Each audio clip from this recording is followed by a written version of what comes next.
There are a lot of ways to figure out that your neighbor has a problem with you. Sometimes it's obvious. They complain about your dog. They call the county because your grass is too tall. They leave passive-aggressive notes in your mailbox.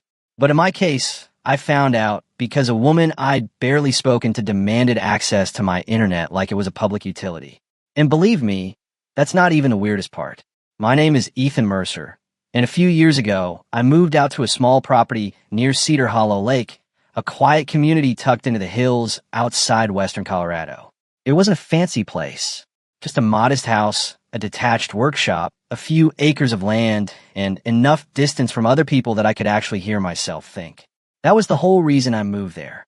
After 15 years working in IT, sitting through endless meetings and solving other people's problems all day, I wanted peace. I wanted mornings with coffee on the porch and evenings watching the sun disappear behind the trees. No drama, no politics, no unnecessary conflict. At least that was the plan. Over time, I turned the property into what my daughter Emma jokingly called Dad's fortress of nerdiness. I installed security cameras at the gates, automated the irrigation system, added solar panels to the workshop, and built a powerful wireless network that covered most of my land. Not because I was paranoid. Quite the opposite. I liked technology because it made life simpler. If a gate opened, I got an alert. If a water line leaked, I knew immediately. It meant fewer headaches and more free time. Most people thought it was interesting. One person didn't. Her name was Vanessa Holt. Vanessa was president of the Pine Creek Community Association, the local HOA. She lived 3 houses away in one of those immaculate homes that looked like it had been assembled from a catalog. Every flower perfectly trimmed. Every decorative stone perfectly placed. Every holiday decoration installed with military precision. The first few months, she mostly watched. I'd notice her slowing down whenever she drove past my property. Sometimes she'd stop near the entrance and stare at the antennas mounted on my workshop roof. Other times, she'd linger at community events, asking strangely specific questions. That's quite a bit of equipment you have out there. Must cost a fortune. You monitor all of that yourself. The questions weren't rude exactly, but there was something underneath them, like she wasn't curious. She was inventorying. At first, I ignored it. Life was busy. Emma was preparing for college applications. Work kept me occupied. And honestly, I didn't have the energy to care what some HOA president thought about my gadgets. Then, one Saturday afternoon, everything changed. I was repairing a fence near the back pasture when Emma came jogging across the yard, trying not to laugh. Dad, I looked up. What? Your favorite person is here. I sighed immediately. Vanessa. Emma nodded. She's standing on the porch like she owns the place. That should have been my warning, because when I walked back toward the house, Vanessa wasn't waiting to talk. She was waiting to make a demand.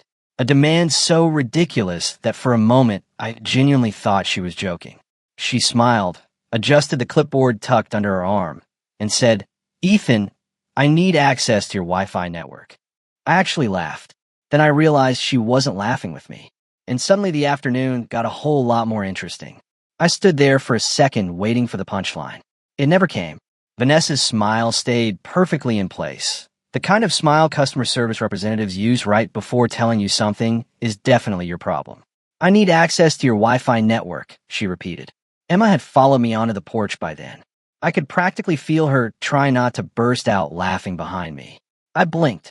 What? Vanessa looked genuinely surprised that I would ask. Because your signal reaches several areas around the lake where residents struggle with connectivity. Okay. It would benefit the community. There it was. The magic phrase. The community. I quickly learned that people who crave authority love those 2 words. They can justify almost anything if they wrap it in community language. My internet bill suddenly wasn't my internet bill anymore. It was apparently a community resource. I folded my arms. Vanessa, I pay for that service. Yes, but some residents don't have reliable coverage. Emma finally spoke. Then they should buy internet. I shot her a warning look. She immediately looked away, trying and failing to suppress a grin. Vanessa's smile tightened. I don't think you're understanding the situation. No, I said. I understand it perfectly. For a moment, nobody spoke. Then she leaned slightly forward. I've received multiple concerns. That phrase again. Concerns. Residents. Community. Benefits. The entire conversation felt like somebody had fed HOA terminology into a blender. I shook my head. My answer is no. The smile vanished. Not dramatically. Not instantly. Just enough that I saw the real expression underneath. Control slipping. And people who are used to control rarely handle that well. She adjusted her clipboard. I would hate for this to become a compliance issue. There it was. The threat. Wrapped in a business casual package. My stomach tightened. Not because I was intimidated. Because now I understood exactly what this was. This wasn't about internet. This was about somebody hearing the word no and deciding it wasn't acceptable. Have a nice day, Vanessa. The conversation ended. At least I thought it did. 3 days later, she showed up again. Then again. Then again. Sometimes she would catch me near the mailbox. Sometimes at the lake. Sometimes while I was unloading supplies from my truck. Every conversation somehow circled back to the same thing. The network. The signal. The community. One evening, she actually stopped me while I was walking my dog. Ethan, people are beginning to feel excluded. I laughed before I could stop myself. Excluded from what? The coverage. I honestly didn't know how to respond to that. The dog looked confused too. Things became stranger after that. I started noticing her standing near the edge of my property. Not crossing onto it. Just lingering. Watching. Sometimes holding her phone. Sometimes carrying a tablet. Always looking toward the workshop where my networking equipment was mounted. At first I convinced myself I was imagining it. Then Emma noticed. Dad, what? She's doing it again. We were eating dinner when Emma pointed through the kitchen window. Sure enough, Vanessa was standing near the road, looking directly at our property. Maybe she's bird watching. Emma snorted. At 8 o'clock at night? Fair point. The following week, the first HOA letter arrived. Then another. Then another. One claimed my antennas were visually disruptive. Another questioned whether my equipment complied with community standards. Another suggested neighbors had concerns regarding electronic interference. I checked every rule, every regulation, every covenant. Nothing. Absolutely nothing prohibited what I had installed. And I think that frustrated Vanessa more than anything, because she kept looking for a rule that would force me to cooperate. But there wasn't one. One night, Emma walked into my office carrying her laptop. She had that expression, the expression every parent eventually learns to recognize. The one that means their child has already made a decision. Dad, I looked up. No, I haven't even asked yet. Doesn't matter. No. She rolled her eyes. Just hear me out. I leaned back in my chair. Fine. Emma sat down across from me. You realize she's trying to get into the network, right? I frowned. What? She's been trying. Histoire de hair.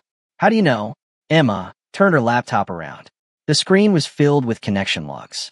Attempt after attempt. Device requests. Authentication failures. Unknown access requests. Different times. Different locations. Same pattern. My stomach dropped. Those are hers. I'm 99% sure. Ow! Emma pointed to timestamps. Every attempt happens when she's outside. The room suddenly felt quieter. I looked at the screen again. There weren't just a few attempts. There were dozens. Some during the day. Some after midnight. Some from locations around the lake. She wasn't asking for access anymore. She was trying to take it. Emma watched my face. Now do you understand why I wanted to show you? I slowly nodded. Something inside me shifted right then. Because until that moment, I thought I was dealing with an annoying neighbor. An overbearing HOA president. A control freak. But this was different. This was deliberate. Persistent. Calculated. Vanessa wasn't trying to solve a community problem. She was trying to prove she could get her way. No matter what I said. Emma closed the laptop. Then she smiled. A very dangerous smile. The kind that appears right before intelligent people do something creative. So, I already knew where this was going. No, Dad, no. It'll be legal. I sighed. That's exactly what worries me. Emma laughed. Then she opened the laptop again. Trust me. I looked at the glowing screen. The endless failed connection attempts. The timestamps. The pattern. And for the first time since this whole thing started, I realized something. Vanessa thought she was applying pressure. What she didn't know was that every single move she made was creating a trail that was getting longer every day. And my daughter had just decided to start collecting it. The funny thing is, neither of us knew then that those records would eventually destroy the very thing Vanessa cared about most. Her reputation, her authority. and her position at the top of the HOA. But that's exactly where this story was headed. Over the next few days, Emma transformed from my daughter into what I can only describe as a highly motivated cybersecurity gremlin. She didn't hack anyone. She didn't break any laws. She didn't do anything remotely unethical. What she did do was build boundaries. Very effective boundaries. She upgraded our firewall, tightened access controls, added device monitoring, and created a custom notification system that would trigger whenever unauthorized connection attempts were detected. Then she added one final touch. A bright red screen. Simple. Impossible to misunderstand. Access denied, unauthorized access, attempt detected property, owner notified when she showed it to me. She looked ridiculously proud. What do you think? I stared at the screen. It feels a little dramatic. Exactly. The next morning, I was drinking coffee on the porch when I heard an irritated sound coming from near the road. Then another. Then another. I looked up, and there was Vanessa, holding a tablet, tapping the screen aggressively. Top! Top! Top! Then she pulled out her phone. Same result. The red warning screen appeared again. Her face went through an entire emotional journey in about 10 seconds. Confusion, disbelief, embarrassment, anger. Then she started marching toward my property. I set my coffee down because I had a feeling this was about to become memorable. She stopped at the edge of the driveway and held up the tablet. What is this? I looked at the screen. Oh, I nodded. Looks like it's working. Her eyes widened. You blocked me. Emma appeared behind me in the doorway. That's generally how security works. Vanessa turned toward her. You did this. Emma shrugged. You kept trying to access something that wasn't yours. The silence that followed was almost funny. Vanessa looked like someone had just informed her gravity was optional. Then came the accusation. This is harassment. I actually laughed. Not because I was trying to be rude, because the irony was overwhelming. Harassment? Yes. You've been attempting to access my private network for weeks. You can't prove that. Emma smiled. That same dangerous smile. Oh, actually, she held up her laptop. And suddenly Vanessa stopped talking. The logs weren't complicated. They didn't need to be. Date, time, location estimate, device identifier, attempt, failure, attempt, failure, attempt, failure. Pages of it, weeks of it. The color drained from Vanessa's face. For the first time since I'd met her, she looked uncertain. Not angry, not offended, uncertain. The crowd didn't help, because by then, several neighbors had slowed down to watch. People notice drama in small communities. It's practically a survival instinct. Someone whispered. Someone else pulled out a phone. And Vanessa realized something important. She wasn't controlling the story anymore. She tried one last move. The move people often make when facts stop cooperating. I'm reporting this to the HOA board. Please do, I said. That answer seemed to surprise her. Maybe she expected panic. Maybe she expected negotiation. Instead, she got relief. Because honestly, I was tired. I wanted everything out in the open. A week later, we got exactly that. The monthly HOA meeting. The room was packed. Vanessa arrived carrying folders, printed reports, highlighted documents, and what appeared to be a PowerPoint presentation. I wish I were joking. For nearly 20 minutes, she spoke about digital hostility, community concerns, exclusionary technology, and threats to neighborhood harmony. The board members listened politely. Most looked confused. Then one elderly treasurer raised her hand. Vanessa, yes. Are you upset because you can't use Ethan's Wi-Fi? The room went silent. Completely silent.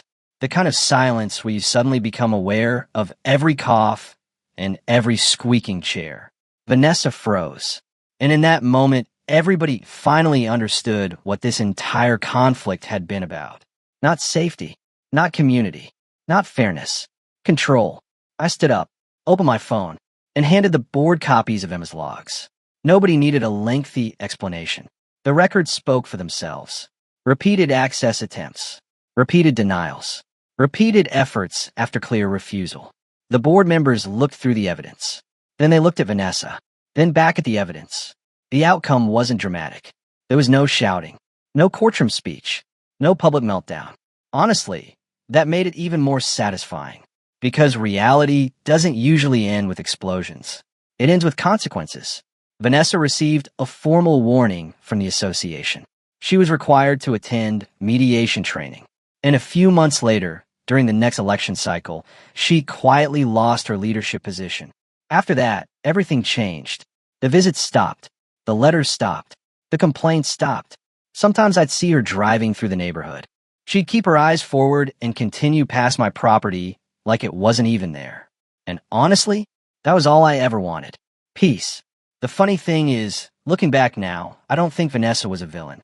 I think she was someone who got used to people moving when she pushed. Someone who confused authority with entitlement. And when she finally met a boundary, she couldn't talk her way around. She didn't know what to do. Emma taught me something during all of this. You don't have to win every argument. You don't have to yell louder. You don't have to humiliate people. Sometimes the strongest response is simply creating a line and calmly refusing to move it. The system didn't defeat Vanessa. Her own choices did. But here's the question I've wondered ever since. If someone genuinely believes they're acting for the good of everyone, does that excuse how far they're willing to go? Or does good intention stop mattering the moment you start ignoring someone else's rights? I'm curious what you think. Have you ever dealt with a neighbor, manager, family member, or HOA leader who thought your boundaries were optional? Were they protecting a community or protecting their own need for control? Let me know in the comments. Because honestly, I still don't know whether Vanessa saw herself as the hero of this story, or if she ever realized she was the reason it happened in the first place.